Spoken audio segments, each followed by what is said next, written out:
Hi అండి. అందరికీ నమస్తే. నా రావణ్ పార్ట్ 44. అదితి, అనురాగ్ కార్లో వెళ్తూ ఉంటారు.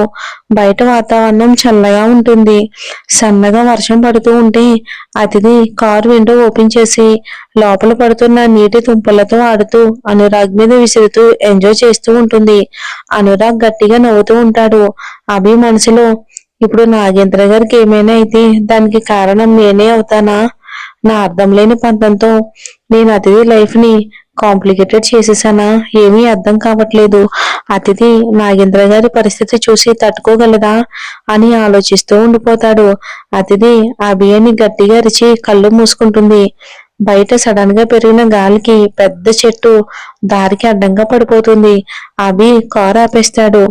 అనురాగ్ అతిథి అరుపులకి భయపడి ఏడుపు మొదలు పెడతాడు. అతిథి అనురాగ్ ని బుజ్జగిస్తూ, అమ్మో, ఈ వేళ లేచిన టైం బాగుంది, లేకపోతే ఆ చెట్టు ఈ కారు మీదే పడేది అని టెన్షన్ పడుతూ ఉంటే, ఇప్పుడు ఏమైందని ఎంత టెన్షన్ పడుతున్నావు? నేను అలా జరగనివ్వనులే, భయపడుకు అని అనగానే అతిథి వైపు నుంచి మంచి ఫీల్ తో చూస్తుంది. అలా చూడకు, అనురాగ్ ఉన్నప్పుడు చాలా జాగ్రత్తగా డ్రైవ్ చేస్తాను అని అంటాడు. నాకు తెలిసిలే, నువ్వు ఇలాగే మాట్లాడతావు, మనసులో ఉన్నది బయటికి చెప్పవు. హాస్పిటల్కి వెళ్లే రూట్ చాలా నిర్మానుష్యంగా ఉంటుంది. వర్షం ఎక్కువగా పడుతూ ఉండడంతో అతిథి అనురాగ్ ని తీసుకుని ఒక షెడ్ లోపలికి వెళ్తుంది. కారు ఒక సైడ్ కి పార్క్ చేసి తను కూడా లోపలికి వస్తాడు. నా మనసులో ఉన్నది చెప్పేస్తే ఒక పని అయిపోతుందేమోనని ఆలోచిస్తుంది. వర్షం ఇలా పడుతుంది ఏంటి? రాంగ్ టైంలో బయలుదేరామా? అతిథి, ఎక్కడికి తీసుకెళ్తున్నావో తెలిస్తే రాంగ్ టైమా రైట్ టైమా చెప్తాను అని వెటకారంగా మాట్లాడుతుంది. కాసేపు వెయిట్ చేయి, నీకే తెలుస్తుందిలే అని తన వైపు చూడగానే చలికి దుప్పటా చుట్టూ కప్పుకుని ఉంటుంది. అతిథి అనురాగ్ చలికి వణుకుతూ ఉంటే అక్కడ ఒక మూల ఉన్న చెట్టు కొమ్మలు తెచ్చి లైటర్ హెల్ప్ తో మంట వేస్తాడు. అతిథి చాలా హ్యాపీగా ఫీల్ అవుతుంది. సూపర్ గా ఆలోచించావు అని నవ్వుతూ చెప్తూ ఉంటే మాత్రం జరగబోయే సంఘటనలను ఎలా ఫేస్ చేయాలని ఆలోచిస్తూ ఉంటాడు. అనురాగ్ అతిథి సరదాగా ఆడుకుంటూ చలి కాచుకుంటూ ఉంటారు. అభికి హాస్పిటల్ నుంచి కాల్ వస్తుంది. డాక్టర్, యుఎస్ నుంచి సర్జన్ వస్తున్నారు. ఆయన పేషెంట్ రిపోర్ట్ చూసి 100% బాగవుతుందని చెప్తున్నారు. ఏం చేయమంటారు అని అడగగానే ఒక్క సెకండ్ కూడా ఆలోచించొద్దు, వెంటనే సర్జరీకి అరేంజ్ చేయండి డాక్టర్. ఓకే నేను ఫార్మాలిటీస్ అన్ని చూసుకుంటాను అని కాల్ కట్ చేస్తాడు. అమ్మయ్య, నాగేంద్ర గారికి ఎలాగోలా బాగైపోతే నాకు రిగ్రెట్ ఉండదు. అతిథిని దూరం చేశానన్న ఫీలింగ్ రాదు. మనకు బాగా ఇష్టమైన వాళ్ళు దూరం అయితే ఎలా ఉంటుందో తెలుసు కాబట్టి అతిథికి తెలిస్తే ఏం జరుగుతుందోనని భయపడ్డాను. సర్జరీ బాగా జరగాలి, అయినా బాగుండాలి అని ఆలోచిస్తాడు. ఏమైంది ఇవాళ విచిత్రంగా ప్రవర్తిస్తున్నావు అని అడుగుతుంది. ఏమీ లేదు, చిన్న డిస్టర్బెన్స్ అని అనగానే అతిథి, వర్షం తగ్గేటట్లేదు, చెట్టు దారికి అడ్డంగా ఉంది, ఇప్పుడు ఏం చేద్దాం? ఇక్కడ దగ్గరలో నీ ఫేవరెట్ ప్లేస్ ఉంది, వెళ్దామా? అతిథి, నా ఫేవరెట్ ప్లేసా? ఏంటది? శివాలయం. అంటే ఈ దేవుడు చాలా పవర్ఫుల్ అని, గుడి చూడటానికి బాగుంటుందని చెప్పింది అమ్మ. అక్కడికి వెళ్ళి టైం పాస్ చేద్దాం అని చాలా ఉత్సాహంగా చెప్తూ ఉంటే అతిథి అభినే కన్నార్పకుండా చూస్తూ ఉంటుంది. అతిథి, ఇంకెందుకు లేట్, పద వెళ్దాం. అనురాగ్ ని భుజం మీద మోస్తూ అతిథిని తీసుకుని గుడి వైపుకు నడుస్తాడు. 2 నిమిషాల టైంలోనే ముగ్గురు తడుచుకుంటూ గుడిలోకి వెళ్తారు. సైలెంట్ గా ఒకవైపు కూర్చొని ఉంటే అతిథి బలవంతంగా దర్శనానికి తీసుకుని వెళ్తుంది. అతిథి దేవుడికి దండం పెట్టుకుంటూ మనసులోనే, స్వామి, నేను తీసుకున్న నిర్ణయం తప్పో ఒప్పో నాకు తెలీదు. నాకు అంటే ప్రేమ, అభిమానం ఎప్పుడు పెరిగాయో తెలియకుండానే పెరిగిపోయాయి. తన వ్యక్తిగతం, హెల్పింగ్ నేచర్, ఫ్రెండ్షిప్ బాగా నచ్చాయి. తను నా లైఫ్ లోకి వచ్చేలా చెయ్యవా ప్లీజ్ అని అనుకుని కళ్ళు తెరవగానే శివలింగం మీద నుంచి ఒక పువ్వు కింద పడింది. అతిథి మొహం సంతోషంతో వెలిగిపోతుంది. మాత్రం ఏమీ కోరుకోకుండానే బయటికి వస్తాడు. అతిథి ప్రసాదం తీసుకుని అనురాగ్కి తినిపిస్తూ ఉంటుంది. కూడా నోట్లో ప్రసాదం పెట్టబోతూ ఉంటే నాకు వద్దు అంటాడు. అతిథి ప్రసాదం తినను అంటే తప్పవుతుంది, అందుకే అడగకుండానే నోట్లో పెట్టేశా అని నవ్వుతూ చెప్తుంది. అభి కూడా నవ్వేస్తాడు. అతిథికి టైంకి బాగుంది అనిపించి ఇక ప్రపోజ్ చేయాలని ఆలోచిస్తుంది. ఇక అతిథి ప్రేమని చెప్పడంలో లేట్ చేయకూడదు అంటారు. చెప్పేస్తే పోలా, ఎలాగో అభికి నేనంటే మొదటి నుంచి ఇంట్రెస్టే, సో గుడిలోనే మా జీవితానికి టర్నింగ్ పాయింట్ ఇస్తాను అని సంతోషంగా అభి దగ్గరికి వెళ్తుంది. అభి అనురాగ్కి గుడి మొత్తం చూపిస్తూ ఉంటాడు. అతిథి, అభి నీతో ఒక విషయం మాట్లాడాలి. అభి నేను చెప్పాల్సిన డైలాగ్ తను చెప్తుంది ఏంటి అని ఆలోచిస్తాడు. అభి, ఎలాగో వర్షం తగ్గిందిగా, మనం కారులో వెళ్తూ మాట్లాడుకుందాం. అతిథి, కాదు కదా అభి, నేను గుడిలోనే చెప్పాలి. అభి, సరే అయితే త్వరగా చెప్పు. నాగేంద్ర సర్జరీ టైం గురించి ఆలోచిస్తూ ఉంటాడు అభి పక్క నుండి. అతిథి, అభి నా లైఫ్ లో అమ్మ నాన్న ప్రేమ పూర్తిగా పొందలేకపోయాను. ఫ్రెండ్స్ కూడా నాకు ఎక్కువ మంది లేరు. పిన్ని సుదీప్ ఎప్పుడు నా లైఫ్ లోకి ఎంటర్ అయ్యారో అప్పటి నుంచి నరకం చూశాను. పిన్ని సుదీప్ ని నా దగ్గరికి పంపించేది. సుదీప్ నన్ను మాటలతో టార్చర్ పెట్టని రోజంటూ ఉండేది కాదు. ఒక్కొక్కసారి ఫిజికల్ గా అవ్వాలని ట్రై చేసేవాడు. నాకు ఏదో ఒక రకంగా తప్పించుకునేదాన్ని. కొన్ని రోజులు చదువు పేరుతో హాస్టల్లో ఉన్నాను. చాలా ప్రశాంతంగా అనిపించింది. ఒకసారి సుదీప్ మీద పోలీస్ కంప్లైంట్ ఇచ్చాను. ఎప్పుడైనా ఇంటికి వచ్చినా నా సొంత ఇంట్లోనే దాక్కుంటూ తిరిగేదాన్ని. చాలా హెల్త్ ప్రాబ్లమ్స్ వచ్చేవి. నా లైఫ్ నాకే కన్ఫ్యూజన్ అనిపించింది. ఎప్పుడు ఏదో మిస్ అవుతున్న ఫీలింగ్ ఉండేది. పెళ్లి గురించి, కాబోయే వాడి గురించి ఎన్నో ఆశలు పెట్టుకున్నా నాకు సుదీప్ ని పెళ్లి చేసుకోవాల్సి వచ్చిన పరిస్థితులు వచ్చాయి. కాదు కాదు కల్పించారు. నాన్న కూడా ఒక టైంలో నన్ను సపోర్ట్ చేయకుండా వాడితోనే పెళ్లి ఫిక్స్ చేశారు. ఇలా లైఫ్ ఉన్నప్పుడు నా కోసం నువ్వు వచ్చావు. మొదట్లో అర్థం కాలేదు. నువ్వు నన్ను ఇష్టపడుతున్నావని అర్థం చేసుకోవటానికి చాలా టైం పట్టింది. నాకు దగ్గరగా ఉన్నప్పుడు నిన్ను చూసి భయపడేదాన్ని. కానీ నువ్వు ప్రేమ చూపించే పద్ధతి అదేనని ఇప్పుడు అర్థం చేసుకున్నాను. నా పెళ్ళైపోతుందని అంత తక్కువ టైంలో నన్ను ఇంట్లో వాళ్ళని కన్విన్స్ చేసే టైం లేదని ఎత్తుకొచ్చేసావు కదా.